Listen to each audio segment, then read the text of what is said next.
Alia Jacta S en Allemagne. La Bundesliga a couronné un nouveau roi, le Bayer Leverkusen, champion pour la première fois de son histoire en 120 ans d'existence.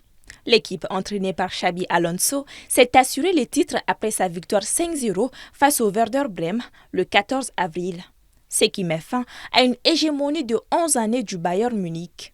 Si le champion est déjà connu, la course à la Ligue des champions reste indécise à 5 journées de la fin. Le RB Leipzig du Malien Amadou Haïdara occupe pour l'heure la dernière place qualificative pour la plus prestigieuse des Coupes d'Europe.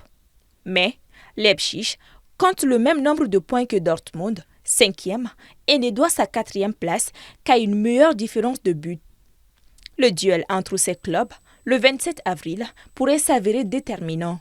Une autre confrontation qui pourrait décider du sort des qualifiés pour la Coupe aux grandes oreilles est le match de ce dimanche en Ligue 1 entre Brest de Kamori Doumbia et Monaco de Mohamed Kamara.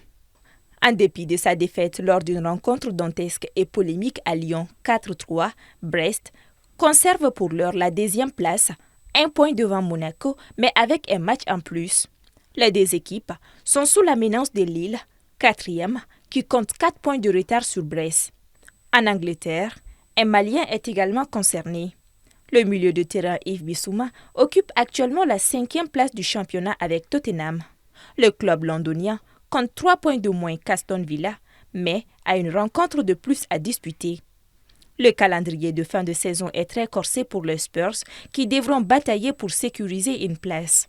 Tottenham doit affronter Chelsea, Arsenal, Liverpool et Manchester City pendant les 6 matchs qui lui restent à disputer. La tâche s'annonce donc très ardue pour le joueur d'Ange Postecoglou qui a prévenu il y a 2 mois qu'il n'était pas un magicien. « Je suis un manager de football. C'est un travail acharné que ces gars ont fait toute l'année.